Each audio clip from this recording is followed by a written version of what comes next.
Prontos para mais um papo sobre alimentação consciente?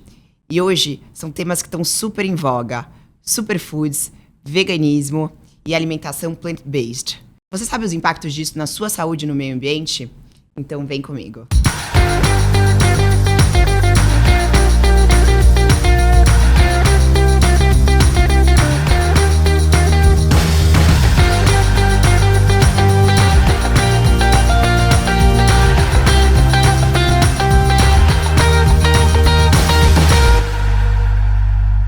Ed, seja muito bem-vindo. É um prazer te ter aqui, na verdade. Sei que o papo hoje vai ser profundo, porque você tem uma bagagem gigante nessa área de alimentação, né? Hoje você está à frente da Mata, mas eu sei que você tem uma história aí já dentro dessa indústria. Queria que você se apresentasse, contasse um pouco pra gente dessa história. Legal, obrigado pelo convite, Monique. Prazer é meu. Isso. Sim, sou sócio da Mata hoje, com muito orgulho, uma empresa muito bacana, muito completa. Mas antes de falar da Mata, de uma forma muito sintética, eu saí do mundo corporativo e fundei a primeira empresa de superfoods do Brasil, que foi a Pura Vida, né? Superfoods do mundo importados para o Brasil. E a Mata vai bem na contramão disso, eu já falo disso.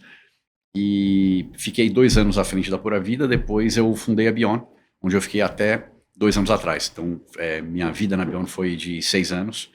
E a Mata é uma empresa com alma amazônica, com essência amazônica, e justamente a criação da Mata, que não foi feita por mim, então eu cofundei a Mata, mas a concepção da empresa foi feita pelo Max, meu sócio, e foi, por uma boa coincidência,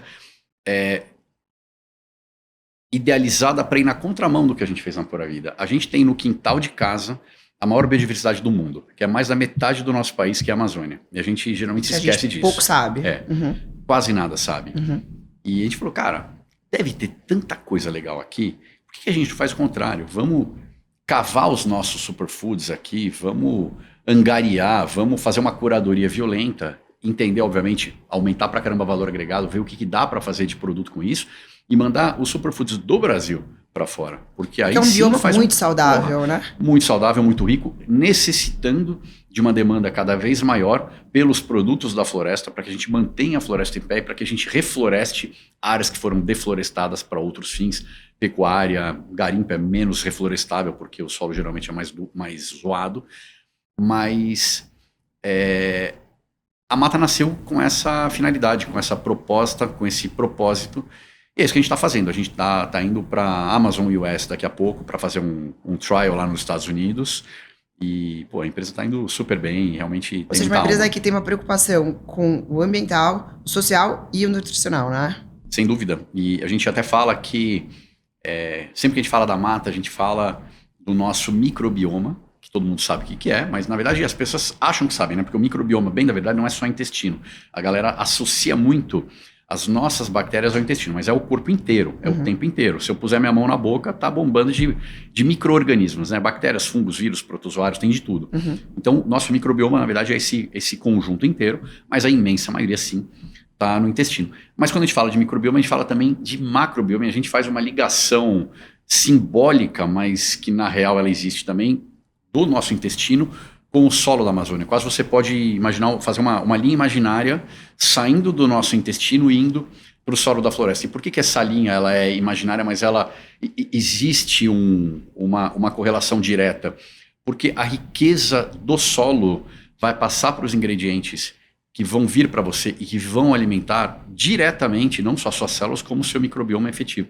Então, a gente faz essa correspondência do micro com o macrobioma. Então, essa é a parte nutricional. E, obviamente, os nutrientes que vão para a planta são o alimento que a gente coloca para dentro da gente, que faz a gente crescer e nos regenerar.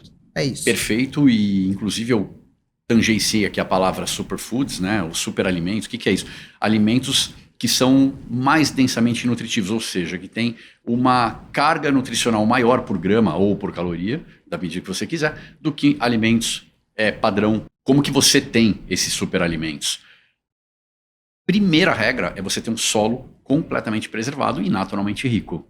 Então, quando você vai para a Amazônia, cara, a matéria orgânica, não sei se você já teve a oportunidade de ver a floresta, não. É muito legal. Preciso ir. A matéria orgânica, em qualquer área da Amazônia que você vai, é inacreditável, assim, camadas e camadas e camadas e camadas de folhas, galhos, troncos, Muito, muito mesmo. O contrário do que a gente tende a ver no Brasil da monocultura, de tudo que a gente... O extremo oposto. Exato, que é uma pena. Exato, o extremo oposto. E quando você pega as culturas que são plantadas na Amazônia, aí você vai falar, bom, mas se você desmata a Amazônia e planta, você está igualando aquela plantação com qualquer outra plantação, como, por exemplo, uma monocultura.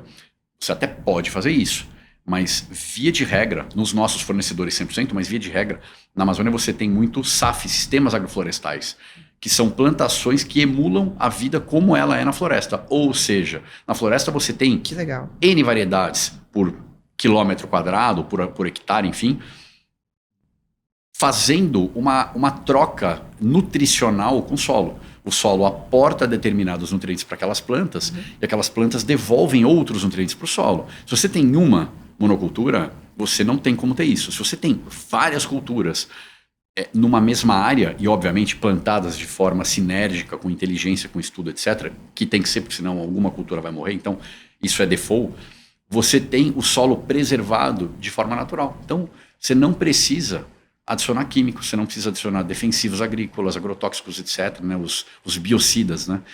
E você, consequentemente, tem ingredientes, alimentos que, se forem plantados, por exemplo, aquele mesmo cacau, se for plantado numa monocultura, que o cacau não sobrevive numa monocultura, eu peguei um exemplo hipotético, tá? Mas ele seria muito mais sombra pobre. E tal. Ele seria muito mais pobre, a mesma semente. Certo. Então, os superfoods, eles têm como característica intrínseca serem superiores do ponto de vista nutricional, mas extrínseca também estarem plantados num solo que permite que eles vivam, que eles floresçam em todo o seu potencial. Eu falei que ia ser profundo o papo, muito interessante isso.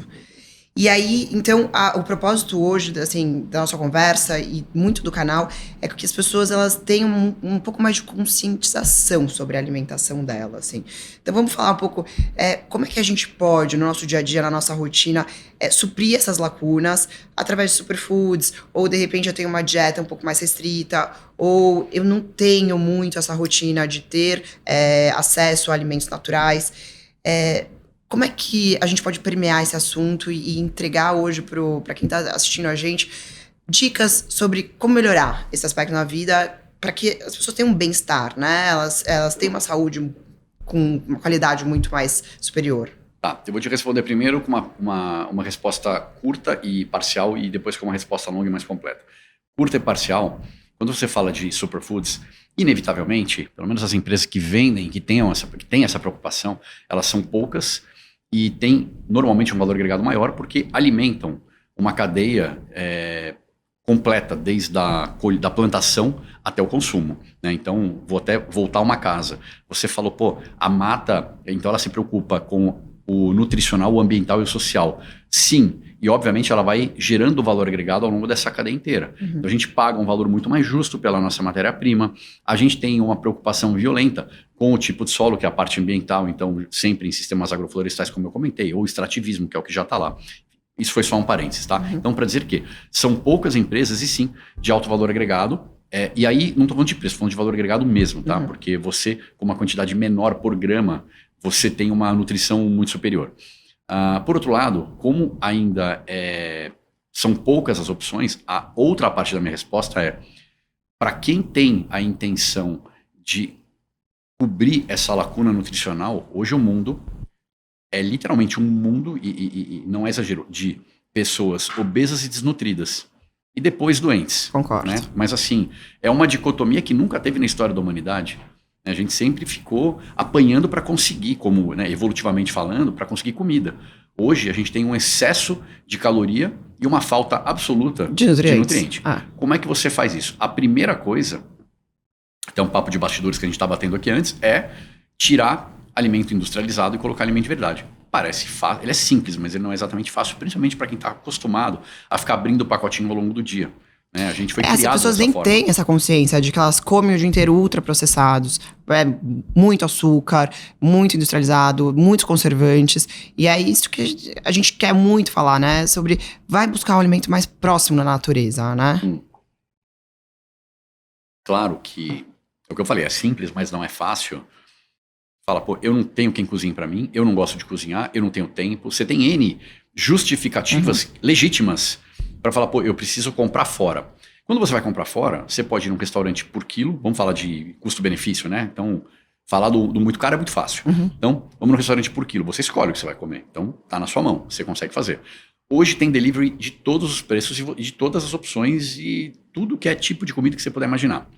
Então, no delivery também, mais do que em qualquer outra época do mundo, e muito mais do que inclusive há 1 ou 2 anos atrás, hoje as empresas de delivery estão explodindo, você escolhe o que você vai comer. Então assim, a gente tem, e quanto você quer pagar, então a gente tem essa opção na mesa. Tá? A questão é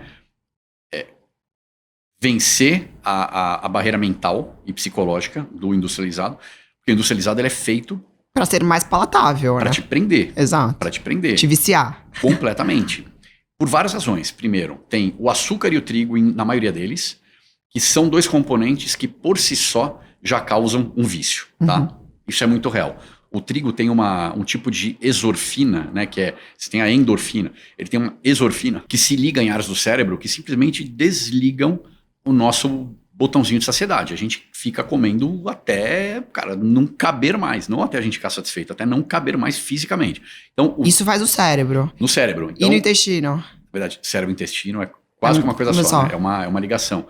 Você tem o nervo vago, que desde da nossa fase embrionária, uma coisa está ligada à outra. Né? Então, e esse nervo vago, ele existe ao longo da nossa vida inteira, e tudo que acontece em um lugar, acontece em outro. Então, assim, quando ele desliga a nossa chavinha de saciedade que está no cérebro, cara, você passa a depender de uma vamos assim, vou usar uma palavra feia, uma lotação física, né? Para você parar. Então, obviamente, você está comendo muito mais caloria do que você comeria numa situação normal. Então, a primeira coisa dos ultraprocessados é isso. Então, açúcar e trigo, para falar de 2. Outro ponto dos ultraprocessados é a hiperpalatabilidade. Cara, as empresas investem bilhões de dólares justamente para ver qual é a composição química, obviamente, artificial, obviamente, para que, cara, tenha aquela quantidade de gordura, aquela crocância, desperte os cinco sabores, né, na língua. Eles se tornam hiperpalatáveis e você quer ficar comendo. Então, por várias frentes, os ultraprocessados, eles te colocam, de fato, numa prisão. É muito difícil de sair. Então, por isso que eu falo que, para você fazer a chavinha, tem um aspecto aí psicológico, mental, que não dá para negligenciar. E tem um aspecto prático, para quem está acostumado, que também tem a sua carga de dificuldade.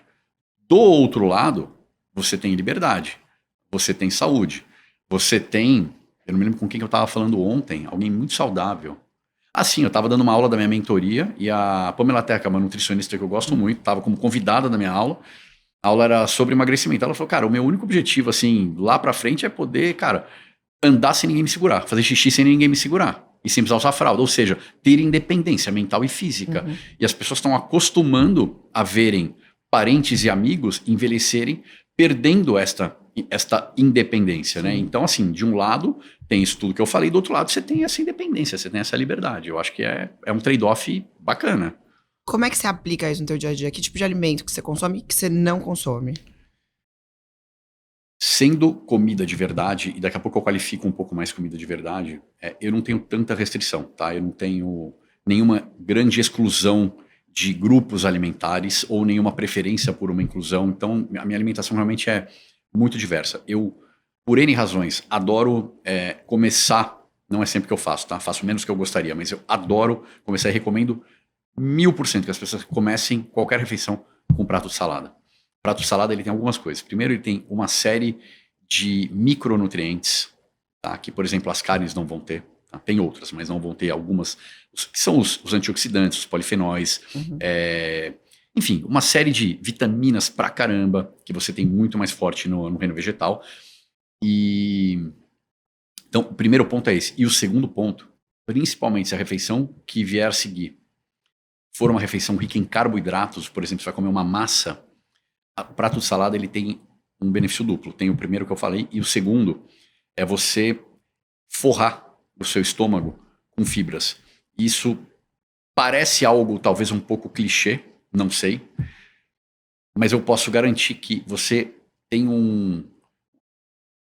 causa um fenômeno eu chamo de achatamento de curva glicêmica absurdo Então, você evita cair na armadilha que está fazendo com que as pessoas fiquem diabéticas, eventualmente com sobrepeso, com hipertensão, tudo que acontece como decorrência da ingestão constante de açúcar, que no final não é só o açúcar, é o que ele causa no corpo, que é pico glicêmico. Quando você forra o seu estômago com fibras, e aí necessariamente vai ser no reino vegetal, você reduz violentamente a absorção, a velocidade de absorção daqueles carboidratos que vêm a seguir.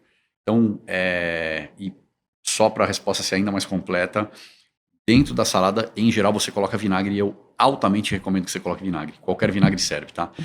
O de maçã é o queridinho da época, do momento, mas qualquer vinagre serve. Você colocando vinagre, o vinagre também, ele tem um papel de facilitar muito a entrada da glicose nas células. Ou seja, qual é o papel da insulina?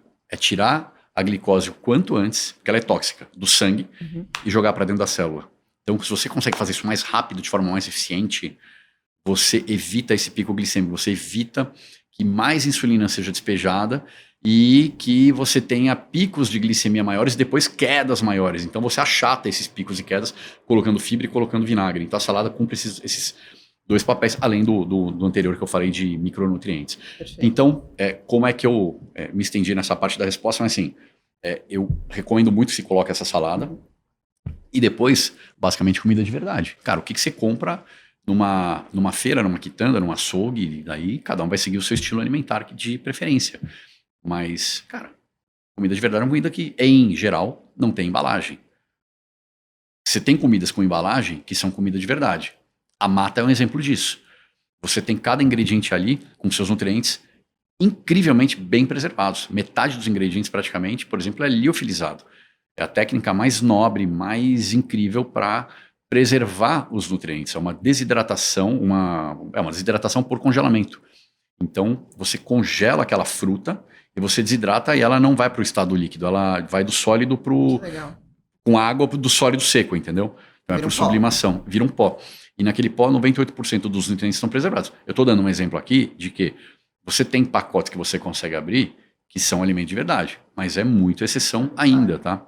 Agora não tem como te perguntar, né? Porque a Mata, ela é uma empresa que tem um suplemento que é plant-based, certo? A sua dieta é plant-based? E por que eu tô te perguntando isso? Porque existem algumas controvérsias aí em relação ao assunto. Então, tem como eu ter uma dieta hoje de alimentos de verdade, com alto valor proteico? E também vamos falar um pouco dos antinutrientes dessa dieta. Como é que a gente... Me fala mais sobre o que você pensa sobre esse assunto. Legal. Eu vou começar falando de algo que você não perguntou, mas que eu acho que é legal pontuar. Plant-based, vegano. Sim. Em teoria... Eu ia perguntar isso depois. Não tem problema, mas podemos seguir? Claro. Não, porque eu acho que é uma boa introdução. Em teoria, são a mesma coisa. Porém, o plant-based é uma característica. E o vegano é uma qualificação, se é assim que eu posso colocar. Uma regra. O vegano é um conjunto de regras, eu diria, né? Dogma? Um dogma. Boa. É um dogma. O veganismo, ele é dogmático, Sim. Tá? Então, assim, para quem quer fazer uma alimentação plant-based, tem algumas coisas que tem que ter muito em mente. Quando você fala de veganismo, eu brinco que eu sou mais vegano do que muito vegetariano. Por quê? Quando você se coloca dentro de uma caixinha de regras e você não as questiona, você segue elas de uma forma muito míope. Tá? Então, o que é uma alimentação vegana? Eu vou simplificar, tá? Você tem alguns conceitos, mas basicamente isentas de exploração animal ou isentas de derivados de animal ou qualquer coisa. Tá? Tem animal envolvido em qualquer etapa da cadeia, o alimento deixa de ser vegano. Tá bom. Só que aí é o seguinte, primeiro ponto, o nutricional. Não necessariamente, aliás, geralmente você escorrega pra caramba. Mas mais do que isso, de onde veio aquele alimento? Qual é a origem daquele alimento? Cara, se você já é vegano, você não precisa questionar aquilo. Você já é vegano. Entendeu? Então, para você mostrar para o mundo, já está mostrado. Porque o seu prato tem um tofu, não tem um bife. Só que aquele tofu, para existir, se você me permitir, eu vou cavar um pouquinho mais fundo aqui. Claro, por favor. Aquele tofu, para existir, você tem uma soja que 97% da soja do mundo é transgênica. Ou seja, é mais do que uma monocultura. É uma monocultura transgênica. Uhum. Tá? Isso vale para soja e para um monte de grãos. Tá? Sim. Vamos falar da soja como um exemplo, porque tende a ser os queridinhos do vegano, seja como fonte proteica, seja de outra forma. Fermentados, enfim. Então, quem morreu para aquela soja estar ali? Esse questionamento ele é muito pouco feito. Tá? Depois eu entro na parte nutricional, que é tão importante quanto. Sim. O que acontece? Você planta aquela soja num terreno que já é completamente estéril, você precisa dar nutrientes químicos para aquele solo, ou de forma química, justamente porque é o que eu falei antes, né, comparando com o sistema agroflorestal. Na monocultura, você não tem a troca, você só tem, é só saque, saca. Ou seja, um solo super pobre. Super pobre e tendendo a morrer, Claro. como está acontecendo com um monte de solo do mundo. Está morrendo, a gente está deserticando o mundo. Daqui a pouco o mundo começa a respirar por aparelho. Então, em primeiro lugar, você matou a vida embaixo do solo. Lembra que eu fiz a ligação da riqueza de vida do solo com o nosso intestino? Cara, tá bagunçando tudo. A gente está empobrecendo o solo, empobrecendo de nutrientes e de vida os alimentos e, consequentemente, chega na gente, tá? Mas ainda que a gente se ignore, nos ignoremos nesse momento. Então você matou o solo. Quando você mata aquilo, você mata os pequenos bichinhos que vivem no solo. Os insetos, as minhocas e por aí vai. Matando esses caras, você ferra com a vida que está imediatamente acima e você começa a matar em cadeia. Você mata... Posso interromper? Pode. Até porque a soja transgênica é muito mais resistente, né? Então você põe muito mais pesticida em cima dessa plantação também, também, ainda né? estou na monocultura. Quando acrescentar a camada transgenia nessa equação, o negócio explode. Tá? E sim, sem dúvida. Eu já vou falar rápido. Eu vou falar rápido disso, mas assim... Aí você, quando mata isso, o que sobra, tá? E olha que interessante, eu estava falando com vou até dar o nome dela aqui, a Ju Camargo, da Amparo Animal, que é a maior ONG de resgate de animais da América, não sei se do Sul ou Latina, tá? Vira assim, no melhor sentido da palavra, um monstro de empresa, com tentáculos, graças a Deus, em vários lugares. É incrível, o trabalho delas é realmente incrível. E ela estava me falando que você tem lobo-guará e onça-parda, por exemplo, em plantações de monocultura, porque eles são facilmente adaptáveis. Então, quando você tem estradas perto de monocultura, é muito comum, porque ela faz esse resgate, né? É muito comum ter animal atropelado e tudo mais, que a mãe morreu e pegou filhote lá. Esses caras, eles estão dentro da monocultura. Eu estou falando de animais grandes, mas pega dali para baixo um monte de roedores, de coelhos, de cobra, de réptil, de um monte de coisa. Então, o que não morreu com o veneno da monocultura ou do transgênico, que eu já falo mais, morre nas colheitadeiras. Então, você fala, não, mas espera aí. Não, mas eu sou vegano. Eu não tô vendo a morte no meu prato, mas você tem que ver a morte, cara, no fio condutor daquele alimento até chegar no seu prato. Porque senão, olha só, em geral, como você está excluindo um grande grupo, então você tem deficiências nutricionais, que eu já vou falar disso, e que podem ser contornadas. Você pode ter uma alimentação plant-based saudável, tá? Não é à toa que eu fiz uma empresa plant-based, com muito orgulho. Agora a gente cuida de uma série de pontos ali, entendeu? Então a gente tem que endereçar as lacunas nutricionais, mas tudo bem. Aí você fala, não, eu estou disposto a ter as minhas lacunas nutricionais para preservar o meio ambiente e os animais. É um tripé, né? O ser humano, o meio ambiente e os animais. Então, o veganismo endereça, ou deveria endereçar esses três elementos.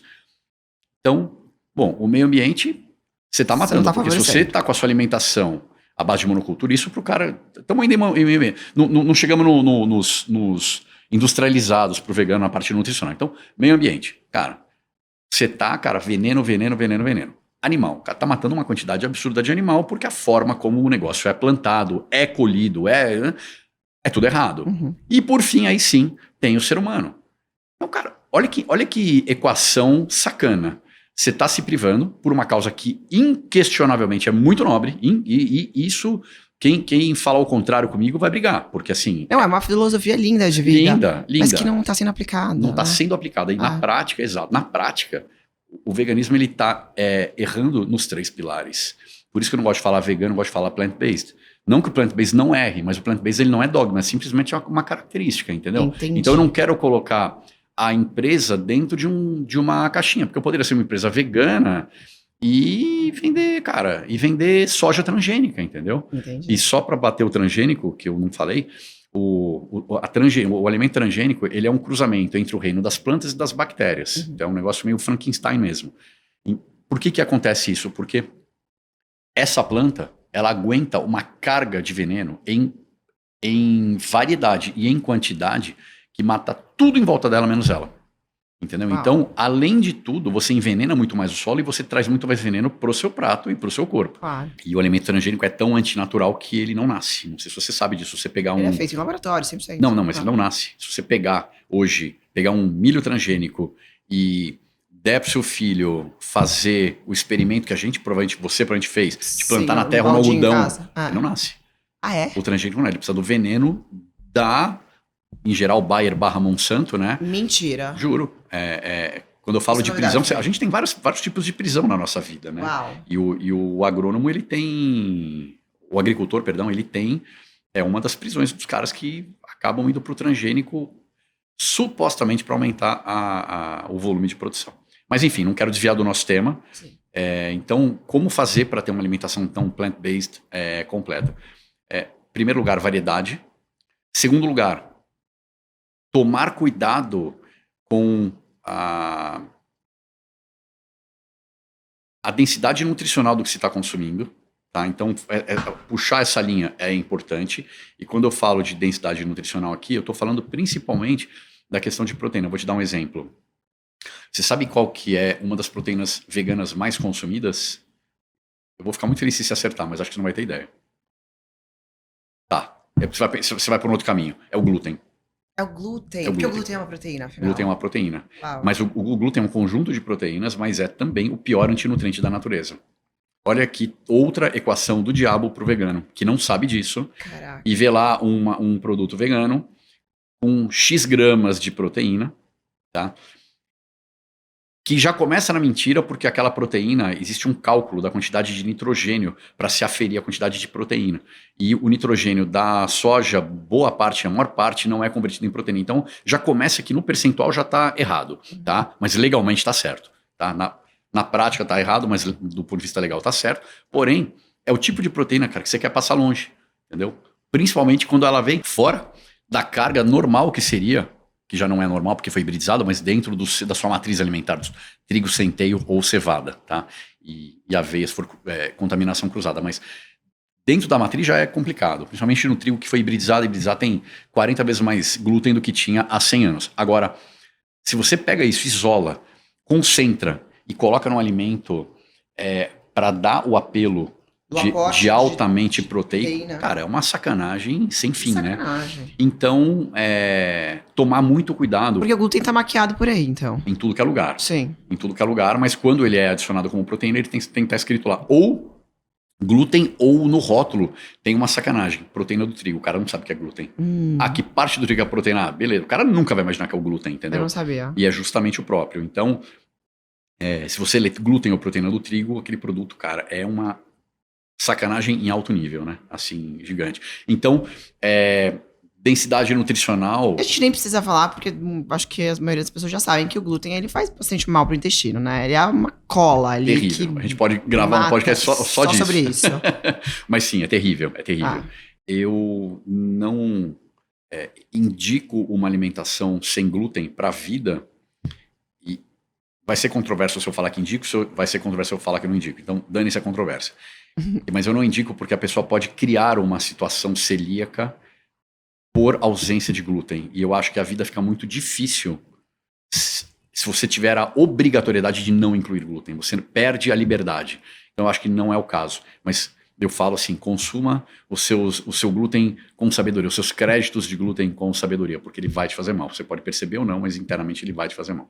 Então, eu consumo glúten, mas eu escolho muito bem. Gaste suas fichas com as coisas certas, né? Se eu vou comer uma massa, tem que ser uma puta massa. Se eu vou comer um pão, tem que ser um puta pão de fermentação natural e eu escolho o momento, o dia e tal.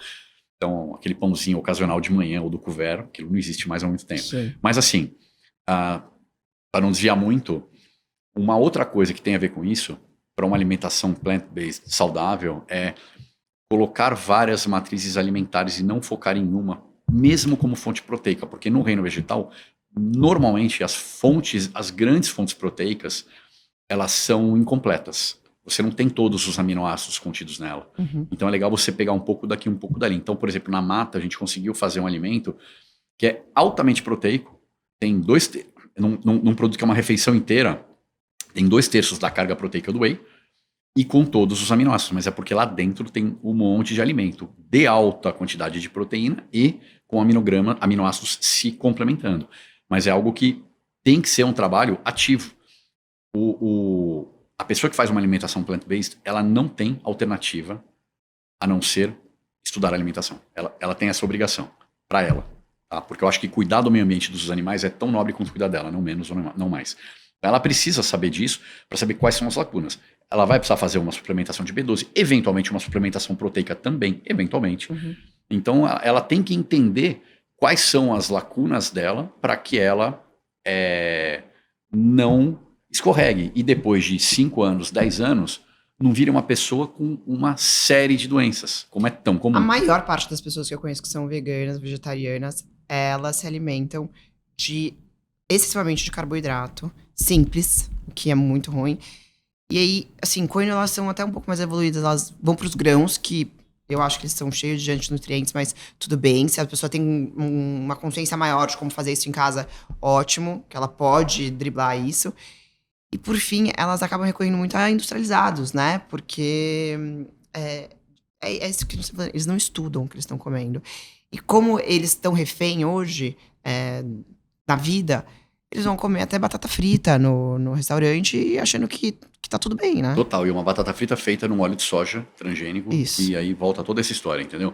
Então, pô, cadê a aplicação na prática daquela teoria tão bonita, né? Então, Sim. É isso. E no final das contas, se o cara aplicar na prática, o cara vai viver muito melhor, porque vai espirrar no melhor sentido na vida dele também. E você falou de...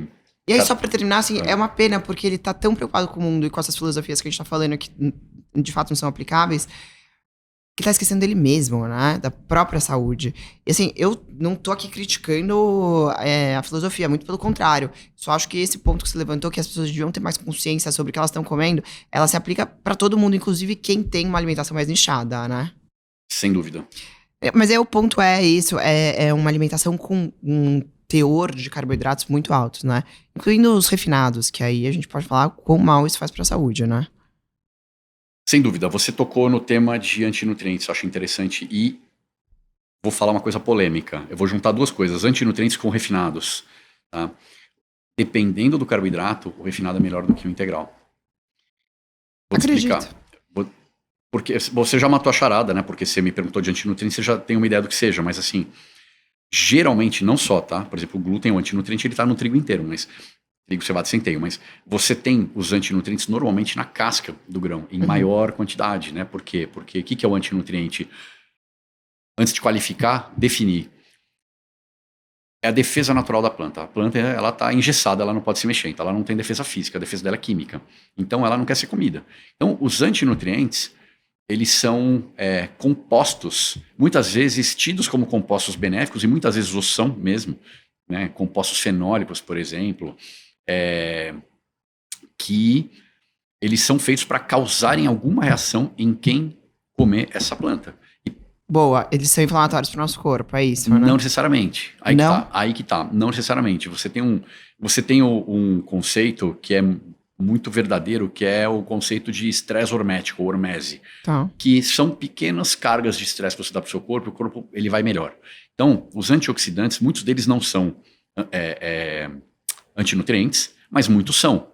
Então, por que ele vira antioxidante? Ou por que ele vira os fitoquímicos, por exemplo? Os fitoquímicos, em geral, são também antinutrientes.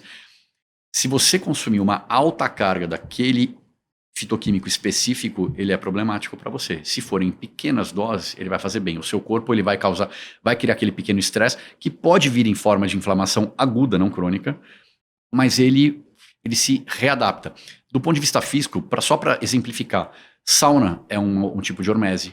Você está dando um estresse momentâneo agudo para o corpo. Tá. E ele está, cara, internamente sofrendo uma série de benefícios. Banho gelado, no outro extremo, a mesma coisa, né? Então, dentro do corpo, E essa hormese também acontece. Quanto que é bom, quanto que é ruim. Então, daqui a pouco eu ligo com esse tema, com os refinados.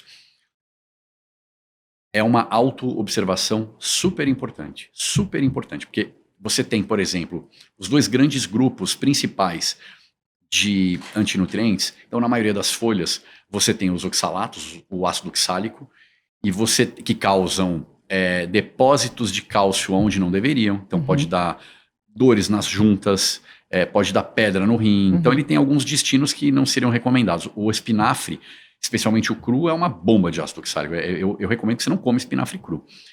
E do outro lado, você tem, nos grãos, os ftatos. Então, o que eles causam? Basicamente, distensão abdominal, gases, desconforto e tal. Você tem outros, tá? Você tem as lectinas, você tem vários antinutrientes que vão ter outros papéis, impedir a absorção de minerais e tal. O fato é, no reino vegetal é legal você misturar matrizes alimentares para que você não tenha muito do mesmo antinutriente, tá? Ou pelo menos, no prato não tem problema, mas na vida não. Então, todo dia eu como um prato gigantesco de couve, puta, bobagem. Varia, Todo né? dia eu tomo suco de espinafre de manhã. Suco verde é uma bomba de oxalato, entendeu? Uma bomba de oxalato. A menos que seja feito com um pouco de cada coisa, porque você vai consumir uma quantidade maior bebendo do que comendo daquele mesmo vegetal, né? E você está concentrando aquele antinutriente. E fazendo essa ligação... Então, desculpa, é legal se observar, tá? O que você tem de efeito, ou pode não ter nenhum, mas o que você tem eventualmente de desconforto físico que você percebe? Olha o que você comeu, olha o que você vem comendo e vai ajustando. Então, na alimentação plant-based, em especial, isso é importante. Isso se o cara fizer uma alimentação correta, senão ele vai para o industrializado, aí os efeitos colaterais são outros, enfim. Perdão. Ligando isso com a parte dos integrais versus refinados, se você pega, por exemplo, um arroz integral, o que você tem no arroz integral? Ao contrário da crença comum, você tem um índice glicêmico muito parecido com o arroz refinado, muito parecido, tá? Então não é a razão pela qual você vai para o integral. Vai falar, mas tem fibra. Você tem fibra. Se você comer um microprato de salada, você tem muito mais fibra, de muito mais qualidade e muito menos agressivo. É zero agressivo do que a fibra daquele arroz que é onde estão os antinutrientes do arroz. Entendeu? Então você tem um gosto, para a maioria das pessoas, bem pior. Eu acho uma porcaria comer mas eles se arroz forçam. mineral. Mas se forçam, né? Então é um pouco daquela história do esforço e qual é o trade-off, entendeu? É um trade-off que é perde-perde. Olha que coisa sacana. Então, vai comer arroz? Come arroz branco. Vai comer pão? Cara, come pão branco. Porque o pão integral tem mais casca do trigo, farelo do trigo. É onde você tem mais antinutrientes. Daí não é necessariamente o glúten, você tem outros antinutrientes também. Que legal. Então, se é para comer... Porque o que os nutricionistas falam? Não, tem que ser tudo integral por causa da fibra. Cara, fruta, fibra pra caramba. Salada, fibra pra caramba. No reino vegetal, muito pouca coisa é pobre em fibra, entendeu? Então, você não precisa justamente dos grãos integrais para te fazer o aporte de fibra. Até porque você vai consumir um pouco de fibra numa bolota de amido. Então, não é ali que você vai querer sua fibra. Você vai comer o grão porque você gosta do grão, porque você se sente bem com o grão, qualquer coisa. Não é só fonte de fibra. E aí tem uma máxima, né? Pratos coloridíssimos. Quanto mais cor você tiver, mais nutrientes você tá tirando dali, né? E rico em salada. É isso. É isso. Bom, eu não sei o que mais falta a gente falar aqui sobre uma alimentação saudável, né? E equilibrada. Equilibrada. Eu odeio esse termo. Por quê? Porque a alimentação não pode ser equilibrada. O que é equilibrada? Sabe o que é alimentação equilibrada? É a alimentação que você que tem determinadas crenças alimentares ou nutricionais quer fazer a sua alimentação caber naquilo. Então é equilibrado. Para um low carber, para o cara que faz uma alimentação low carb, o equilibrado vai ser uma alimentação low carb. Para o cara que é high carb é o contrário. Ou para o cara que não sabe nada, acha que é um terço dos macronutrientes. Gordura, carboidrato e proteína. Então a alimentação equilibrada não quer dizer porcaria nenhuma, entendeu? Mas assim, uma alimentação saudável, basicamente, a gente não vai dar tempo de entrar nisso aqui, mas assim, eu acredito que uma alimentação mais low carb faça sentido. Tá? Inclusive, é uma das mais preocupações, premissas nutricionais da Mata ser low carb. E, interessantemente, low carb e plant-based geralmente vão em direções opostas. Pensa numa alimentação low carb. Cara, é difícil. Você não vai viver comendo um prato de salada. Não, geralmente ela é uma derivada de uma alimentação que tem origens animais, né? De alimentos que tem origem animal. A low carb. A low carb. Então, mas se você falar de uma alimentação plant-based, você vai pro outro lado. Exato. Né? E a gente conseguiu na Mata juntar essas duas metades. E por que eu tô comentando isso? Porque eu acho que foi uma preocupação violenta que eu tive, porque senão eu ia entregar menos nutrição. Claro. Só por isso. Aonde você tem uma alimentação com muito carboidrato, você tem uma alimentação com menos nutriente. Porque o que é o muito carboidrato? Basicamente açúcar ou amido. Amido, para quem não sabe, açúcar é glicose e frutose. Amido é só glicose, mas amido é 100% glicose. Só que você não sente o gosto doce porque a glicose tá... Imagina uma pérola isolada e um colar de pérolas. Você não sente porque ele tá junto, né? Então no palato você não sente. Se você ficar 5 minutos mastigando o pão, você sente. A saliva vai dissolver todo aquele amido e ela passa, ela vira glicose na boca ainda. Uhum. Mas é um negócio meio disgusting de fazer. Mas o fato é que se você coloca muito amido e muito açúcar, você entrega menos nutriente. Então, a gente teve essa preocupação lá e é uma dica que eu dou. Eu acho que a alimentação low carb, ela faz sentido sob vários pontos de vista. O primeiro é nutricional. E o segundo é um bombardeio naturalmente menor de picos glicêmicos, de fazer o corpo ficar o tempo inteiro secretando insulina. Você fala, mas o corpo é feito para isso. O corpo é feito para isso, mas evolutivamente ele nunca mandou tanta insulina para o espaço como hoje. Porque é o dia inteiro consumindo carboidrato. O dia inteiro. O carboidrato na natureza é artigo de luxo.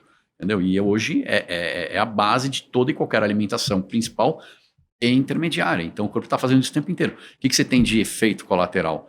Resistência à insulina, ou seja, cada hora o corpo precisa secretar mais insulina para dar conta daquela mesma quantidade de carboidrato. No final das contas, todos os problemas metabólicos se originam daí. Metabólicos, de saúde. Exatamente. Metabólicos, mas também problemas mentais. Falei que não ia falar disso, mas entrar nesse tema, mas só para a gente encerrar. O Alzheimer, ele é considerado diabetes tipo 3. O que quer dizer isso? Diabetes tipo 2 é quando você deu tanto pico de insulina para o corpo que ela perdeu efeito. O corpo não sabe mais trabalhar com ela. Ela perdeu a eficiência. Você precisa de uma quantidade gigantesca e não tem mais eficiência. Então você precisa injetar insulina num caso extremo. Tá? Então, diabetes tipo 2 é a inabilidade do corpo de processar insulina. A diabetes tipo 3 é a inabilidade do cérebro de processar insulina. De processar a glicose. Perdão. Tá? Então, o corpo não consegue trabalhar mais com aquela glicose. Por quê? Porque ela não entra mais, ela não vira mais combustível. Então, quando você faz uma alimentação com menos picos de glicemia, você está preservando o seu corpo para o futuro.